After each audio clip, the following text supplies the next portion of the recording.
Good morning. So, not hiking today. Doing a little painting, taking care of some stuff around the house. Decided to check my St. Jude's fundraiser, and, well, it's not going well. I got a long way to go, and I only got 2 more weeks to the end of my fundraiser, and it doesn't look like I'm going to make my goal. I could make jokes about, please help, I need a haircut, but the reality is, it's not about the haircut. It's not about shaving my head.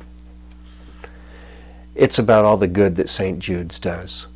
And I guess I just haven't got the word out.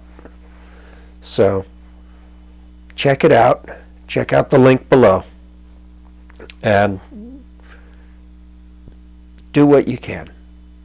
Either monetarily or share the link.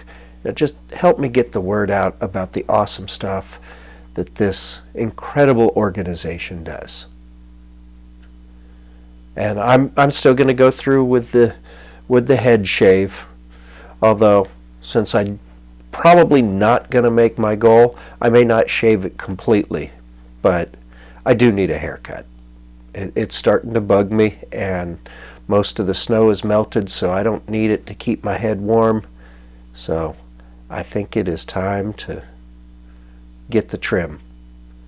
But more importantly, what we need is more organizations like St. Jude's that will help people out, that help out kids, that do good work. We need more of that in the world, and we need people to step up and help those that are already there. Thank you, and have a blessed day.